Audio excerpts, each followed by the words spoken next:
Shalom, chers frères et sœurs dans la foi, que le Seigneur nous bénisse ce matin. Je suis la prophétesse Naomi pour vous servir ce jour.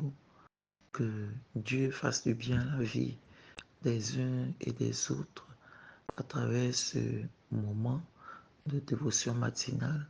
Je prie au nom de Jésus-Christ de Nazareth que Dieu bénisse cette plateforme où nous avons nos pains quotidiens.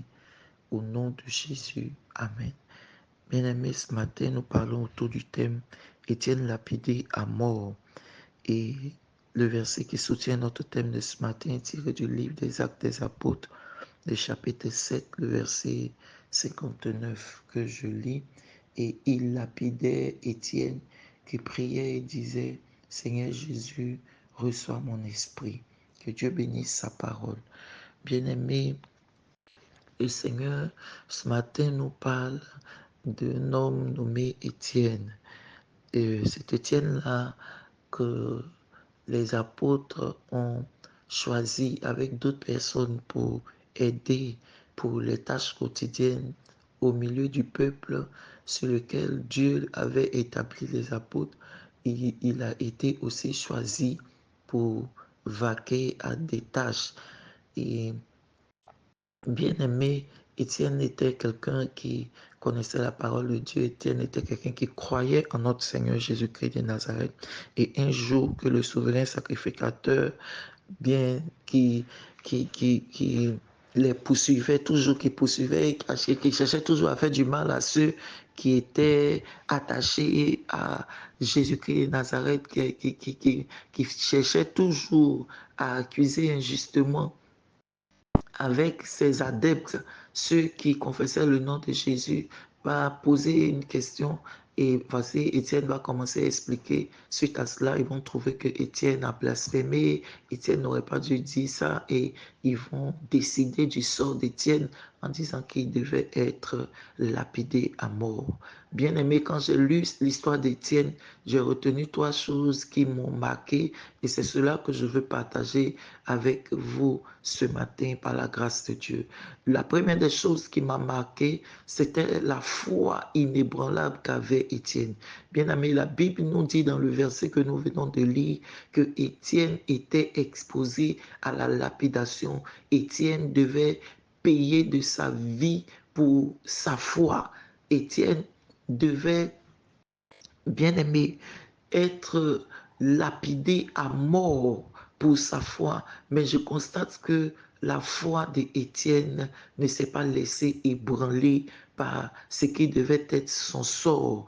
Bien aimé, la foi d'Étienne, il n'a pas renoncé à sa foi en Jésus-Christ de Nazareth. Aussi difficile que le châtiment qu'il devait subir était, Étienne n'a jamais renoncé à Dieu. La Bible dit que Étienne continuait de prier malgré les lapidations. Étienne n'a pas dit non, je ne crois plus au Seigneur Jésus. Pourquoi, Seigneur Jésus, j'ai prié tout le temps, c'est de toi que j'ai parlé. Pourquoi tu m'as laissé subir de telles choses? Non, Étienne n'a pas eu de telles attitudes. Et je veux interpeller les uns et les autres sur cette première attitude qu'avait Étienne. C'est-à-dire, nous devons avoir une foi inébranlable. Nous ne devons pas monnayer notre foi à cause de certains plaisirs de ce monde. Nous ne devons pas, bien aimer, renoncer à la foi sous une pression quelconque. Étienne a montré la vraie définition de Dieu en premier.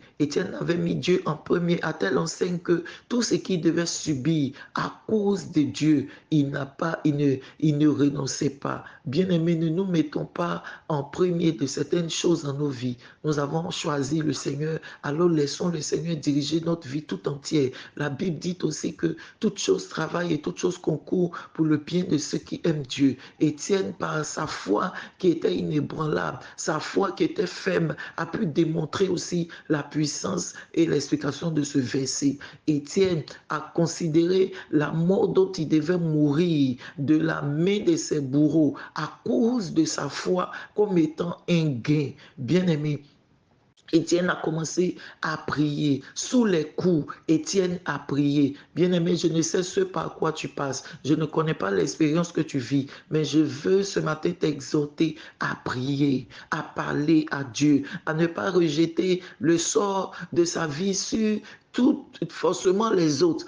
Quoi que même ce soit les autres. La Bible dit nous n'avons pas à lutter contre la chair et le sang, mais nous avons à lutter contre les esprits qui ont pour mission d'accomplir ce que le diable aurait décrété, ce que le diable aurait décidé pour la vie des uns et des autres. Bien-aimés, c'est cela, c'est le diable, c'est l'esprit que nous devons combattre. Étienne a prié le Seigneur. Étienne a prié. Il n'a pas laissé sa foi être ébranlée sous la pression, bien-aimé, des coups. Étienne pouvait crier, il pouvait dire non, mais Seigneur, pourquoi m'abandonnes-tu? Seigneur, n'est-ce pas ta parole que j'ai expliquée, n'est-ce pas ton œuvre, n'est-ce pas? Non, mais Étienne n'a pas eu cette attitude. Bien-aimé, n'ayons donc pas aussi cette attitude. Privilégions toujours l'intérêt de Dieu. Considérons tout ce qui nous arrive comme contribuant à l'œuvre de Dieu, à notre foi, bien-aimé. Et la deuxième chose qui m'a marqué, c'est le pardon que Étienne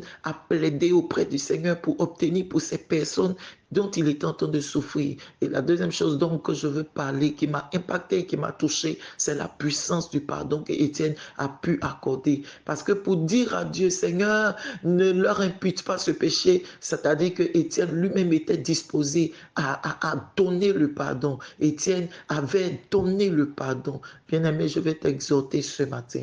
Peu importe ce que l'on te fait, donne le pardon. Je ne sais pas qui tu as retenu. À raison, bien-aimé. Je dis bien à raison parce que Étienne avait raison. Il avait raison de parler du Seigneur. Il avait raison de présenter sa foi. Il avait raison, bien-aimé, parce que c'était son choix. Il avait raison d'exprimer son choix, de parler de son choix.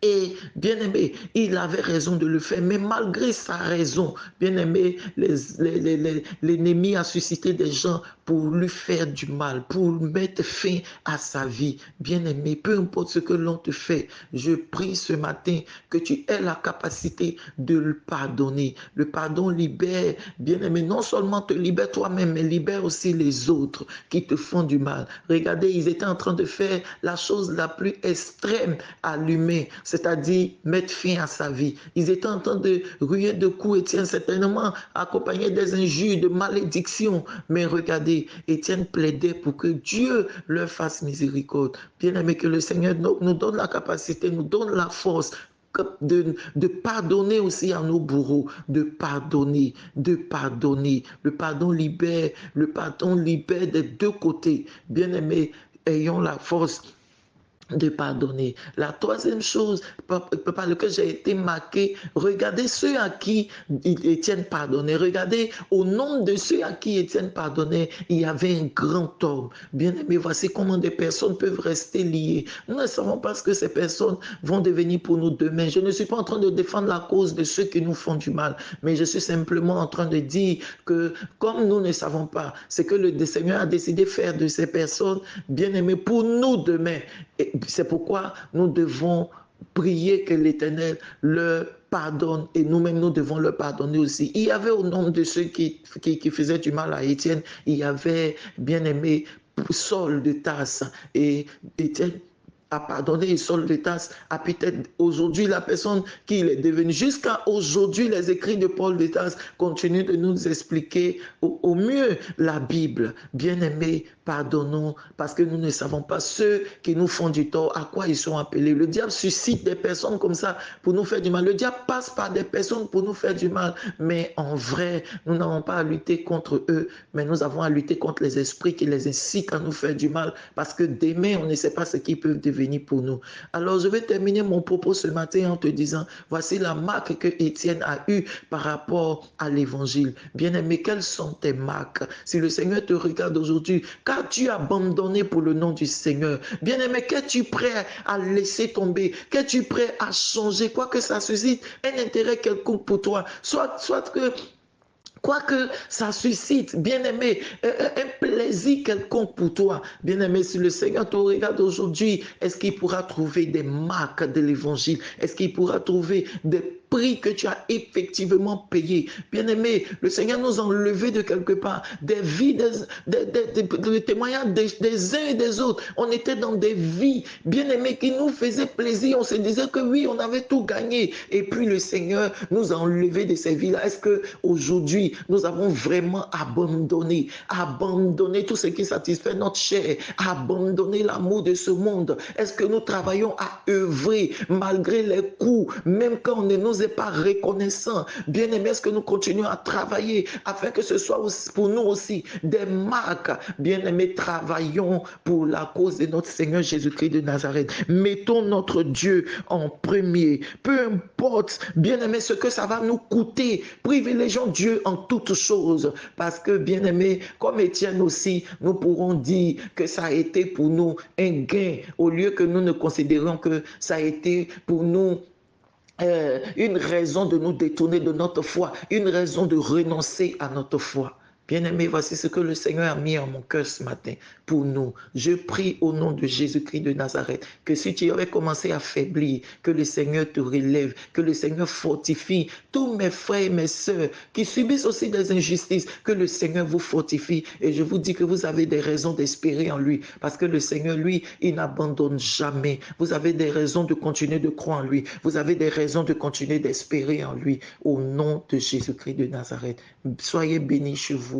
Shalom chez vous, au nom de Jésus. Amen.